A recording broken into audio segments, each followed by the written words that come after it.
Right. Thank you, Speaker. Over the Christmas break, I did something simple, but for an MP, quite radical. I virtually switched off my social media, not as a statement or a rejection of technology, but as a test. Because increasingly in conversations across Ryde, I keep hearing the same quiet concern from parents, from young people, and from professionals, that something about these platforms isn't quite right. Not always easy to articulate, not always visible on the surface, but deeply felt. And I wanted to understand that for myself. Earlier in this parliamentary term, I consulted Ryde on proposals to raise the minimum age for social media access. I support that reform. But we should be honest with ourselves.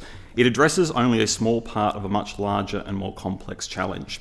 What I've observed, both through that consultation and in my own experience, is this: that people of all ages, not just children, are becoming increasingly dependent on systems that are not designed with their well-being as the primary objective.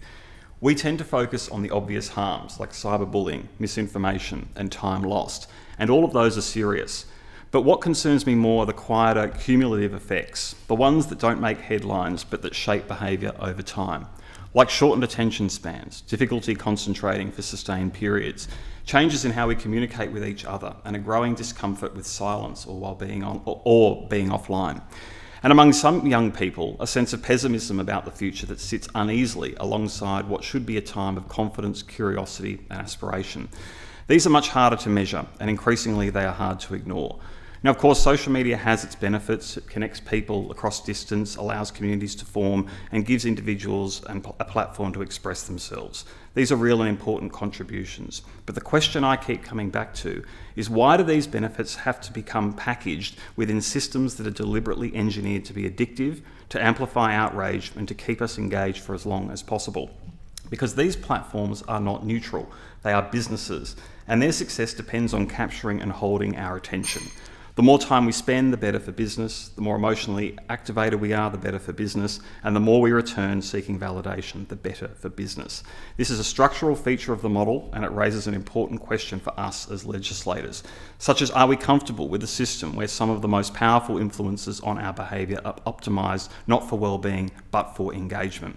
And so over the course of this year, I want to explore that question more deeply, because I don't think we are having a serious enough conversation either in this place or more broadly about the long-term implications.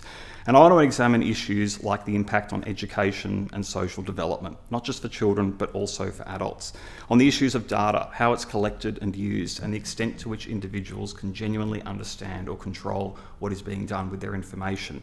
The economic incentives that are embedded into these platforms, including to facilitate harmful behaviours like scams and misleading content. The broader societal impacts, particularly on fragile democracies where polarisation and division is being driven. The question of responsibility that governments hold and political actors, and whether or not we are keeping pace with change. The longer term consequences of these trends and what they may mean for the kind of society that we are building.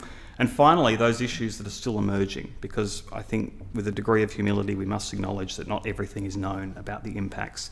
I don't pretend to have all of these answers, but I do think we need to be asking far better questions, because at the moment, too often our focus in this place and beyond is on the immediate, the reactive, and the next announcement or headline. The long-term shape of our society matters far more. Now, not everybody will agree that this is a defining issue, but I suspect that quietly among our communities there are more people uneasy about this than feel comfortable saying so. And I suspect that that may be because the very platforms through which that conversation might take place are not designed to elevate those concerns. So I want to use this platform differently, to raise questions, test assumptions, and contribute in a small way to a more considered and constructive conversation. Because if we look back on this period, and I believe that we will, the question will not simply be what changed, it will be what did we do about it. And for me personally, the effects of stepping back have been very clear. I found myself more present in conversations with my partner, family, friends, and colleagues. I've had more time to think, to plan, to engage directly with my community. I found it easier to focus on complex problems rather than constantly shifting between fragments of information. And I felt a greater sense of control over how I spend my day.